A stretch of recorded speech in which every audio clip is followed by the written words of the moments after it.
Hi everyone, welcome to ttff 20 industry events and thanks so much for joining us. This year, our full film program will be screened online from September 9th to 15th with our new media exhibition installed at Medulla Art Gallery in Woodbrook, Port of Spain. If you're joining us via Facebook Live, please feel free to post all your questions in the comment section below and we'll address them during the session. Don't forget, you can check out our full film listing and pay for film bundles at online.ttfilmfestival.com. We'd like to thank all our TTFF 2020 sponsors and partners.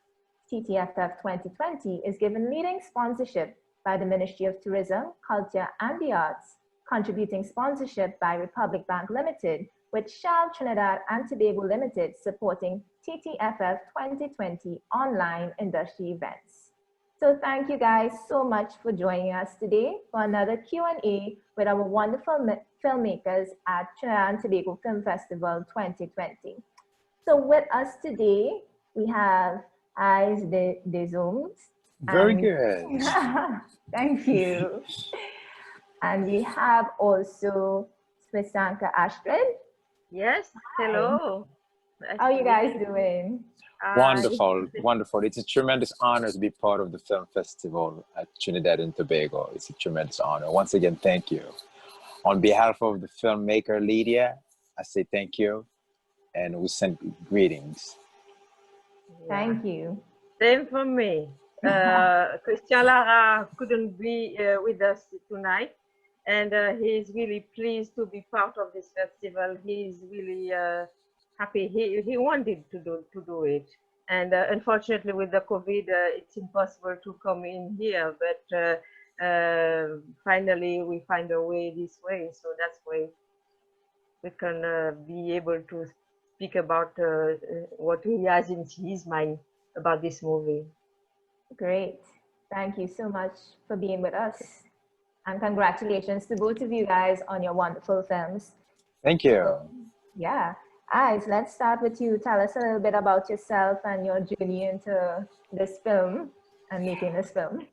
Well, technically speaking, I met Lydia in the train in New York City and we exchanged numbers, and then she said to me that she found me somewhat very interesting to have a film made about my life. And I think she was kidding, really.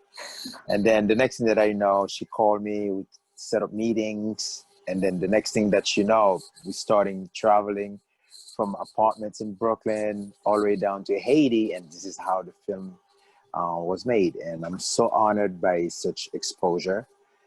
I'm speechless, really. And I'm most grateful to the Most High for giving me such privilege. Thank you.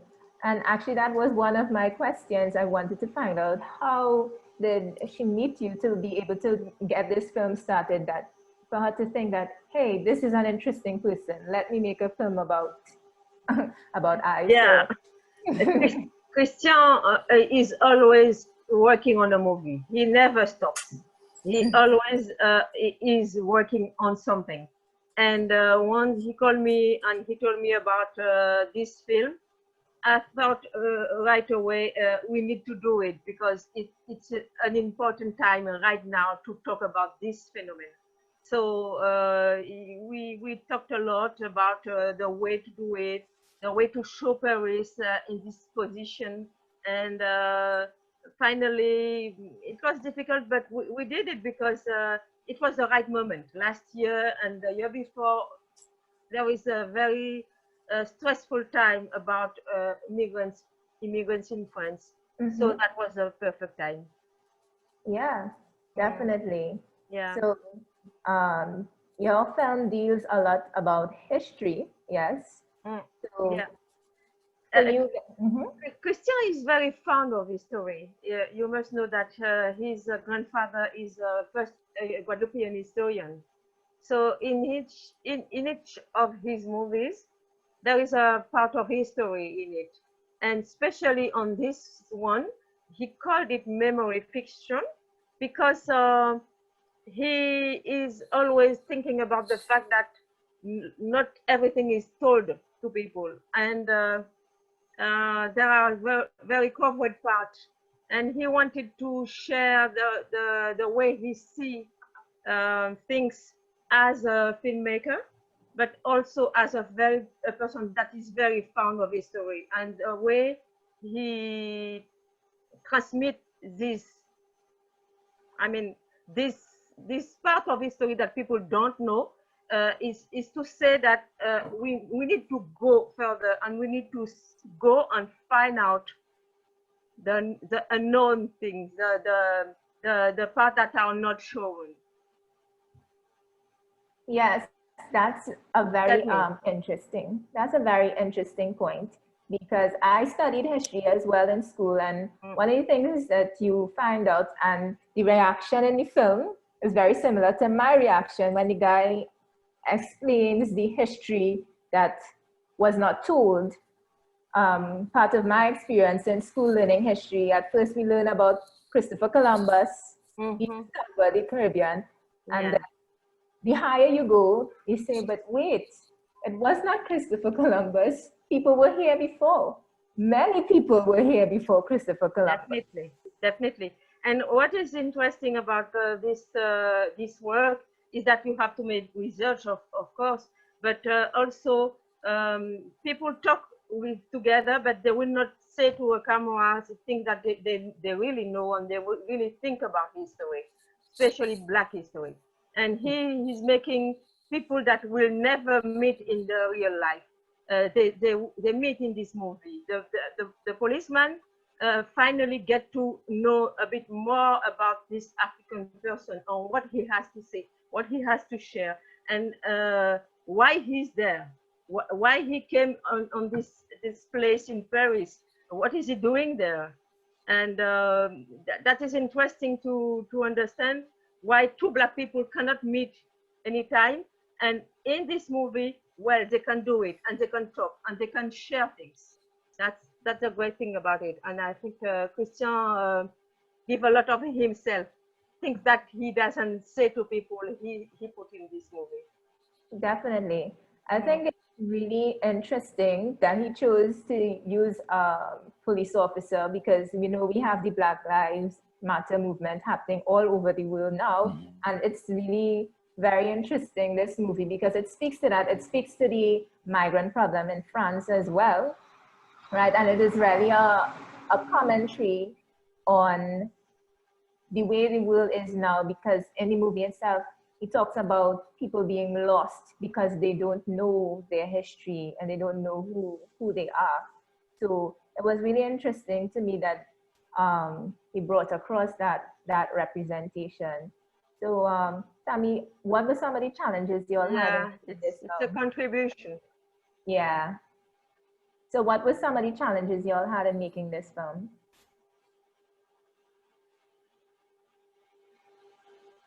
You talk to me or Yves? Yes, to you. What were some difficulties you had making the film?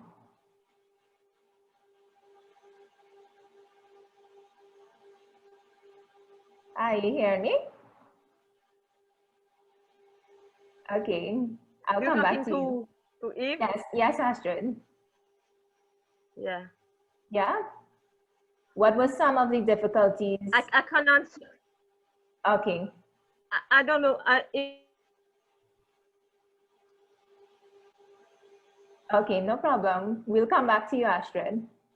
Hi, Ives.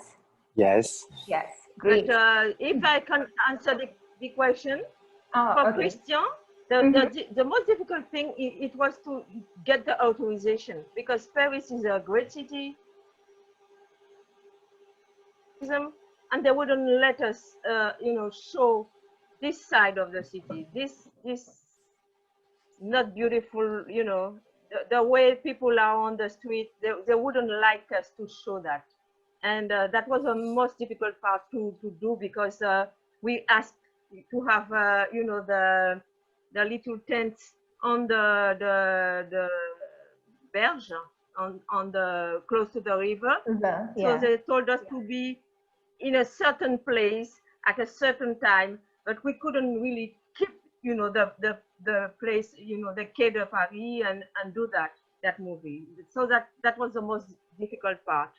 And the other part was, of course, on the money side always, because these Caribbean stories, they are not well known in France, and unfortunately, it's difficult to raise a movie in France because they care too much about these stories because it's too far from them. So that's a problem. But it is interesting to have Caribbean tales in France talking about African American and African Caribbean people about their history. And so that was challenging. I can just imagine, but thank you for pushing through and getting the movie done. I know that it's always really hard to get to the finish line, but congratulations. Thank you, thank you, thank you. And I have to thank the comedian, because Luc Saint-Éloi and Suzuki Bakaba especially, the others too, they had to work at night. And so we shot it in the night, in between 8 and 4 o'clock in the morning, in 5 days. So that was also another challenge because it's not easy to shoot in the night, especially on the river side of Paris. But it's okay. We enjoyed it.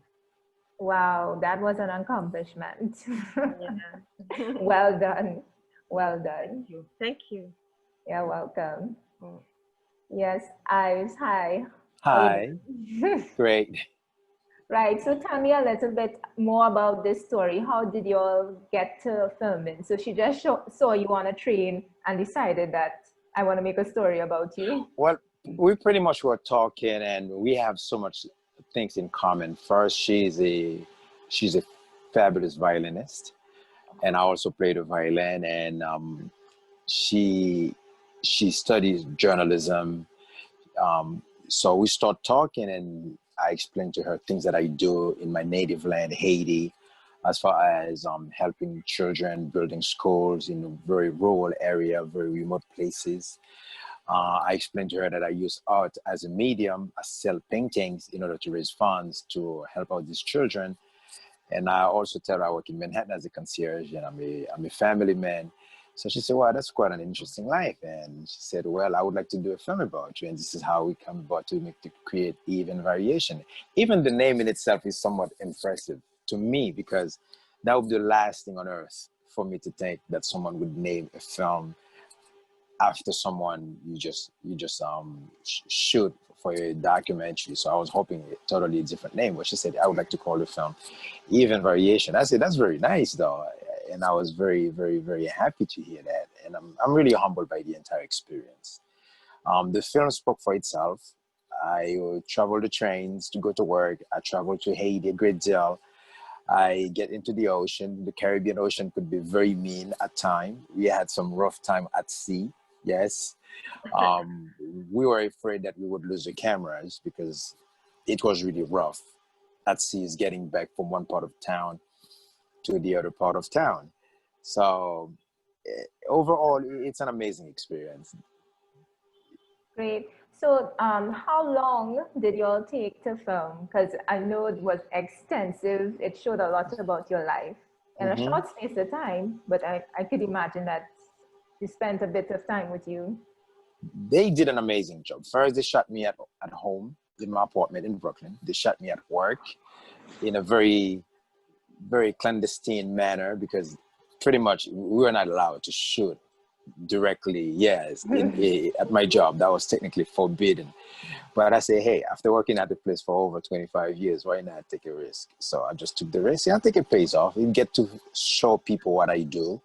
And pretty much in action during a night shift, she came to shoot, and I ended up working 3 shifts on that night. In other words, I was working almost around the clock, 24 hours. So we did a segment there. We did a segment in Brooklyn. We did a couple segments in Brooklyn, and we traveled to Haiti. And at that time, it was not so peaceful. There was a lot of riots. There were a lot of protests. But somehow we managed to get to Port-au-Prince, Haiti. From Port-au-Prince to Haiti, we traveled to the countryside, which is the south of Haiti. very beautiful, very pretty. You know the Caribbean, how beautiful the Caribbean can be. So we traveled to Jacmel, the city of art, and then from Jacmel we took that little raft that you saw me in. We traveled to the rural area, which is Belance, and that's where we pretty much shot the rest of the segments. And you saw me also on the beach, pushing that little canoe. So it just like there was a lot of hours put within the film. I don't know how miraculously she works to bring 15 best minutes out of the film, but it was really a lot of work. Katie Sheridan, Kervin Massey, they were fantastic videographers, cinematographers. I was very impressed by their service. So tell me, how long in terms of months? We start shooting technically, I would say around November, end of November. It goes through December, I would say beginning of January. That's when we technically start finishing. It covers almost 3 months, I would say, almost 3 months, but it was a lot of work, I can imagine. And how did your family react to you being in a film? Well, the thing is, when I started the project of doing what I was doing in Haiti, imagine right after the earthquake, I took it upon myself to go down to Haiti. Ask me if I knew what I was doing. No, I didn't know what I was doing. But I felt compelled to go down there and see what's going on. We started the project. I built a first school thanks to the Laughing Angels Foundation, thanks to Matt Williams and his family. There were a lot of people that were instrumental: Dr. Jimmy Kaufman, Marie-Hélène Gatto, Abby Kanarek, Elizabeth Calvin, Dr. Sweeter, Dr. Beer, father and sons. There were a lot of people that were very instrumental.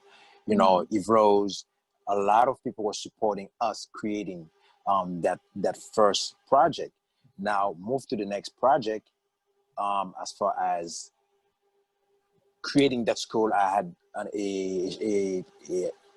interview with the New York Times, and the story was made public in the New York Times in the metropolitan section of the New York Times. So that brings a lot of attention to what I was doing. And I'm very humble and modest about the whole thing, because after all, it's not a Rockefeller, it's not a Buffett, it's not a major Bill Clinton or anyone with a big name. It's just a regular, everyday Joe will go to work as a concierge, who happened to be a classical trained violinist, happened to be born in Haiti. But yet we just do the best we can for our homeland. And that's how I started the whole thing. And then we created the first school. After the first school, then I went to the South, and then we're working on the second school. And of course, there are a lot of people very instrumental, people like Dr. Shanaz Rustamova, who traveled with me with a group of medical assistants to help out the community where I'm helping. So that's technically what I was doing. And my family took great pride in what I did. Friends, close friends, they took great pride, because at first people think it was just like a pet project. But I took it so seriously. My resilience, my consistency, it pays off. And I'm very proud, very humble at the same time. That doesn't make me think that I'm a star, but I think I was just a man on a mission with a lot of people in the background that people do not see. So I was the one who's running the banner, and that's how I get the appearance, but not the recognition. But the recognition is really shared to all these people that I just mentioned a few minutes ago. Great. Thank you. Thank you so much for your contribution. And, it's a great film, and I thank you for this story, because I agree with Lydia. It was an important story to tell. Thank you. And you have some very major accomplishments there. Thank you. Thank you. So we are almost to a close. So I just want to get some final words from you guys about your films. So we can start with you, Yves, and then you go. Well, my final words is Lydia did an amazing job. As I mentioned to her yesterday on the text message, I will pursue what I've always been doing since 2010, to see to it that the mission keep on going, building schools in Haiti to educate the young children and support women in those rural area, which is Belance in Haiti. That's amazing. Thank you. I hope you continue to get more support even from this film. Thank you. Thank you very much. Hi, Astrid. Final words about the film? I would say that Christian Lara is one of the main directors in the French Caribbean, and he is also a pioneer, and Pioneer. that pioneer, for it. And Christian tried always to, open new doors. This is a new door, and he enjoyed, he encouraged us to go further in that direction, and he has vision about the way movies can go further in the Caribbean area, but in our history path, if I can say that. And he's also already working on another movie, but he's always trying to get Black people to get together. And I know he gave a lot in the Caribbean environment on his different kind of movies, history movie, 1802, Les Poupées Guadeloupéennes, Vivre libre ou mourir. He worked on it. He did all his life. He consecrate on that job, and I must thank him for that, because the next generation, they can find this out now, and I hope YAFA is another. Okay, thank you. I think that's it for today. In that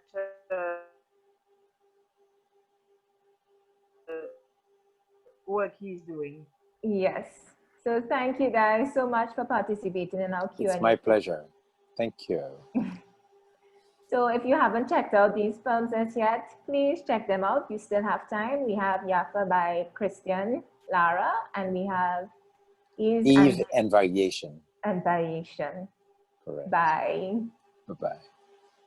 Lydia Cornet, that's the filmmaker. So thank you guys, and see you at our other TTFF events. Take care. Thank you. Bye-bye. Bye. Bye-bye.